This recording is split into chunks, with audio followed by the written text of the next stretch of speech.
అందరికీ నమస్కారం. Welcome to my channel. ఈ వీడియోలో ఏపీ ప్రభుత్వ ఉద్యోగ పెన్షనర్లకు డీఏ, డీఆర్, ఐఆర్‌పీఆర్‌సీ, ఓపీఎస్, ఈపీజీఎల్‌లపై తాజా సమాచారం అండి. సో, వీడియోని అయితే ఎక్కడ గాని స్కిప్ చేయకుండా ఎండ్ వరకు చూడండి. అప్పుడే ఇన్ఫర్మేషన్ పూర్తిగా అర్థమవుతుంది. అలాగే వీడియో చూస్తున్న ప్రతి ఒక్కరు వీడియోకి ఒక లైక్ కొట్టండి ఫ్రెండ్స్. అలాగే ఈ వీడియోని తోటి ఉద్యోగ పెన్షనర్ మిత్రులతో అయితే షేర్ చేయండి. కొత్తగా మన ఛానల్ చూస్తున్న వారు సబ్స్క్రైబ్ చేసుకున్నట్లయితే దయచేసి మన ఛానల్ అయితే సబ్స్క్రైబ్ చేసుకోండి. దీని ద్వారా నేను చేసే లేటెస్ట్ వీడియోస్ అన్ని మీ వరకు రీచ్ అవుతాయి. ఆలస్యం చేయకుండా వీడియోలోకి అయితే వెళ్దాము.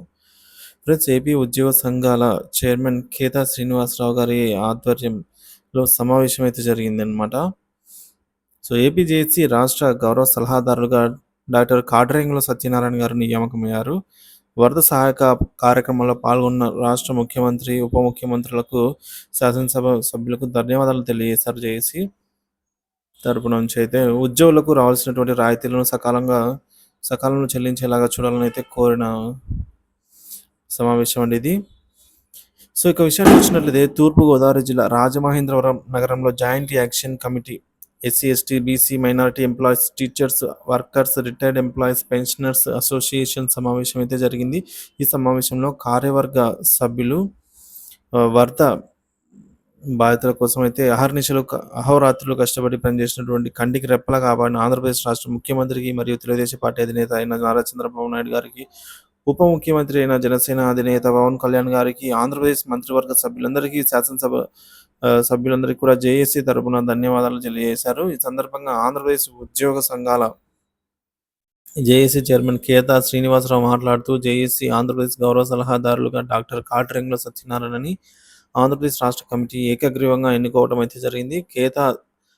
కేతా తెలియజేశారు. డాక్టర్ కాట్రేంగుల సత్యనారాయణ మాట్లాడుతూ, ఎస్సీ, ఎస్టీ, బీసీ, మైనారిటీ ఉద్యోగులు ఎదుర్కొంటున్నటువంటి సమస్యలపై పోరాడుతూ గత ప్రభుత్వ ఉద్యోగులకు ఎన్నో సమస్యలు ఎదుర్కొన్నారని, ప్రశ్నించే ఉద్యోగులను కొంతమందిని ఎంతోమందికి చిత్రహింసలకు గురి చేశారని, ఎంతోమంది జైలు పాలయ్యారని, ఇదే ప్రభుత్వ ఉద్యోగుల ప్రతిక్షణం భయంగా బ్రతికారని అయితే తెలియజేశారు. సో, అంతేకాకుండా కళ్ళుండి చూడలేని కబోదులయ్యారని, నోరు ఉండి కూడా మాట్లాడలేని మూగవారయ్యారని, జనబలం ఉండి ప్రశ్నించే స్తోమత లేక అసమర్థులుగా ఉండిపోయారని అయితే ఆవేదన వ్యక్తం చేశారు.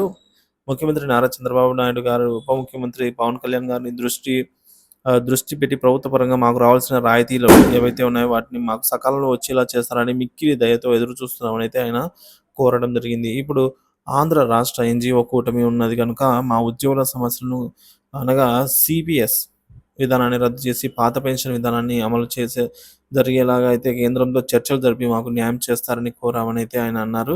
అలాగే 12వ పీఆర్సీ నివేదిక వచ్చే లోపల మెరుగైన ఐఆర్ ప్రకటించాలని, పెండింగ్‌లో ఉన్నటువంటి డీఎల్‌ను ఇవ్వాలని, అలాగే జీపీఎఫ్ లోన్లు ఇప్పించాలని, డీఏ అరియర్స్, సరెండర్ లీవ్స్, ఇక పండగ అడ్వాన్సులు ఇప్పించేలాగా చూడాలని అయితే రాష్ట్ర ముఖ్యమంత్రిని కోరుతున్నామని ఆయన సభాముఖంగా ఈ మేరకు తెలియజేశారు. సో, అవుట్‌సోర్సింగ్ విధానంలో పనిచేస్తున్నటువంటి ఉద్యోగులకు ఉద్యోగ భద్రత కల్పించి వారి సర్వీస్‌ను విద్యార్హతను బట్టి రెగ్యులరైజ్ చేయాలని అయితే కోరారు. ఉద్యోగుల మీద రాజకీయ నాయకుల కక్ష సాధింపులు లేకుండా చూడాలని అయితే కోరుతున్నామని ఆయన అన్నారు. అదేవిధంగా వివిధ శాఖల్లో ఖాళీగా ఉన్నటువంటి పోస్టులను, అనగా మండల స్థాయి అధికారులు, డివిజనల్ స్థాయి అధికారులు, జిల్లా స్థాయి అధికారుల పోస్టులను సీనియారిటీని బట్టి వారికి ప్రమోషన్స్ కల్పించాలని, అడ్డదారులలో వచ్చినటువంటి అధికారులు వారి యొక్క సొంత స్థానాలకు బదిలీ చేయాలనైతే డాక్టర్ కాట్రేంగుల సత్యనారాయణ ఈ సందర్భంగా అయితే ప్రభుత్వాన్ని కోరడం జరిగింది.